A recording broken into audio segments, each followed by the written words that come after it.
Bismillahirrahmanirrahim. Innal hamdalillah wassalatu wassalamu ala Rasulillah wa ala alihi washabihi ajmain wa ba'd. Pendengar yang Allah rahmati, insyaallah hari ini kita akan membahas tentang kisah pengantar tidur untuk sang buah hati. Barangkali masih melekat dalam benak kita waktu dahulu kita kecil tentang dongeng-dongeng sebelum tidur yang pernah mungkin diceritakan oleh orang tua kita. Ada si kancil, ada keong mas, ada malin kundang, dan lain cerita lainnya. Tidak dipungkiri bahwa dongeng sebelum tidur memang menghibur sang buah hati. Bukan sekedar itu, bahkan dongeng mampu melahirkan keyakinan dan membentuk karakter seorang, bahkan satu umat. Banyaknya tokoh fiktif di barat hari ini tidak lain lahir dari dongeng dan imajinasi liar yang menyebar di kalangan mereka. Berbagai macam cerita rakyat di berbagai negeri pun juga tidak lepas dari dongeng yang tidak jelas asalnya. Bahkan di antara sebab penolakan kaum jahiliyah terhadap Islam pada saat itu tidak lain disebabkan karena mengikuti tradisi orang terdahulu yang sebenarnya bersumber dari dongeng-dongeng belaka. Sebagaimana Allah Subhanahu wa taala firmankan dalam surah Al-Baqarah ayat 170. A'udzu billahi samil alim minasyaitonir rajim. Wa idza qila lahum ittabi'u ma anzalallah qalu bal nattabi'u ma alfayna 'alaihi aba'ana. Apabila dikatakan kepada mereka, ikutilah apa yang telah diturunkan Allah, mereka menjawab, tidak, tetapi kami hanya mengikuti apa yang telah kami dapati dari cerita-cerita bohong nenek moyang kami.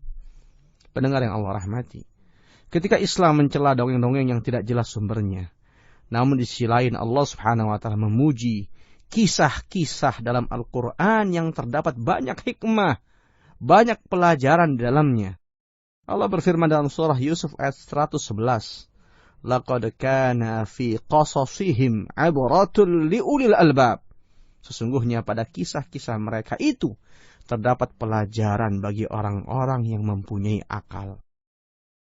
Pendengar yang Allah rahmati, jika kita cermati terdapat perbedaan yang sangat menonjol antara dongeng dengan kisah. Kedua-duanya memang jenis cerita, tapi dongeng bersifat khayal dan kisah merupakan cerita nyata yang penuh pelajaran dan makna. Tentu sebagai orang tua, terutama seorang ibu misalnya, harus senantiasa memiliki berbagai macam kreativitas agar anak merasakan kenyamanan ketika di rumah. Apalagi ketika si kecil menjelang tidur, maka hendaknya dimanfaatkan untuk memberikan pesan-pesan moral untuk buah hati kita. Salah satu metode yang paling handal memberikan pesan moral kepada anak kita adalah memberikan kisah penuh hikmah sebagai pengantar tidur. Pendengar yang Allah rahmati, sebaiknya sebelum buah hati kita bertamasya dalam alam tidurnya, kita ajarkan terlebih dahulu adab-adab sebelum tidur. Kita ajari dan kita tuntun pula bagaimana membaca doa sebelum tidur. Walaupun hal itu belum tentu bisa dilaksanakan oleh si kecil. Percayalah bahwa pengajaran tersebut akan menumbuhkan kebiasaan yang baik bagi masa depan buah hati kita. Setelah si kecil mulai tenang dan jiwanya siap, barulah sang ibu memberikan kisah kepada anaknya. Dalam memberi kisah sebelum tidur, hendaknya kita sebagai orang tua tidak boleh asal memilih sumber cerita. Hal ini penting, karena ini bisa berpengaruh pada kepribadian anak-anak kita. Orang tua harus jeli dalam memilih dan memilah cerita yang bernilai islami dan memiliki nilai pendidikan moral serta akhlak bagi anak-anak kita. Karena hal itu akan membangkitkan dan mengaktifkan potensi berpikir pada sang anak. Paling tidak, ada beberapa cara agar kisah kita bisa menarik sang buah hati. Di antaranya, pendengar yang Allah rahmati, yang pertama, menentukan tema atau judul yang menyenangkan bagi sang anak. Dengan judul yang menarik, sehingga membuat anak kita akan senang, tidak bosan, mengikuti jalan cerita yang kita ceritakan. Yang kedua, memilih kisah-kisah yang mengandung pelajaran dan akhlak mulia. seperti kisah para anbiya dan rasul.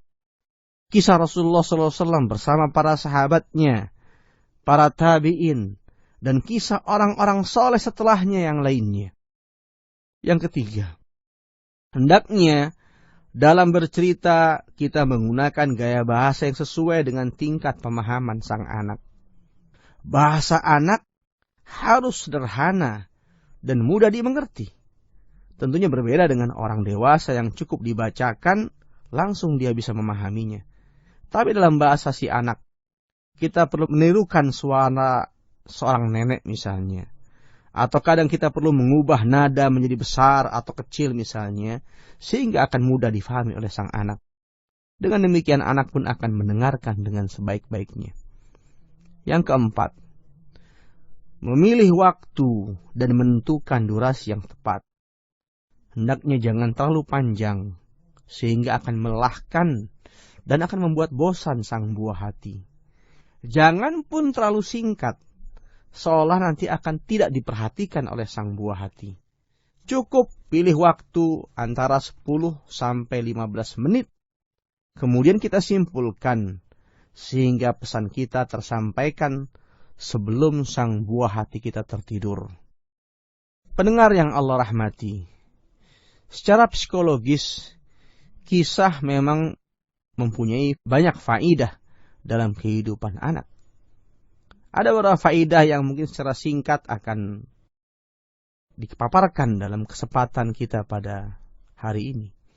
Yang pertama, kisah bisa membangkitkan kesadaran serta mempengaruhi jalan pikiran sang anak. Yang kedua, kisah dapat menyentuh dan mengaktifkan potensi anak dalam berpikir. Yang ketiga, kisah juga menyumbangkan nilai positif dalam diri anak-anak kita melalui sosok tokoh dalam cerita yang kita ceritakan. Yang keempat, salah satu sisi keunggulan kisah di antaranya lebih mudah terekam dalam pikiran anak-anak kita melalui alur ceritanya.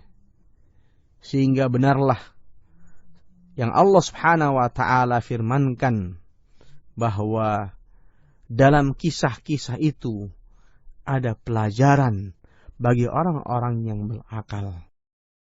Pendengar yang Allah rahmati, memang tak bisa dipungkiri bahwa ada pesan moral dalam dongeng. Namun, dongeng-dongeng sebelum tidur yang menyebar banyak di masyarakat kita merupakan cerita yang tak jelas sumbernya. Bahkan figur-figur yang dicontohkan pun bukan orang soleh maupun orang berilmu. Bahkan tidak sekedar itu, pendengar yang Allah rahmati, kebanyakan dongeng sebelum tidur tidak mendidik anak menjadi anak yang saleh dan salehah. Justru menjejali mereka dengan cerita khayal, khurafat. Padahal banyak sekali dalam Al-Quran kisah yang bermanfaat bagi buah hati kita. Kisah yang sangat baik, kisah para anbiya, kisah orang-orang soleh yang hadir di alam nyata yang pantas menjadi tauladan bagi anak-anak kita dan bahkan bagi kita atau bagi umat sekalipun. Pertanyaannya, mengapa kita memilih dongeng yang hanya khayalan padahal banyak sekali kisah dalam Al-Quran dan Sunnah yang bisa kita ceritakan kepada buah hati kita? Semoga dengan sering menceritakan kisah Al-Quran atau As-Sunnah menjadikan anak-anak kita menjadi anak-anak yang saleh dan salihah. Wallahu a'lam bishawab. Assalamualaikum warahmatullahi wabarakatuh.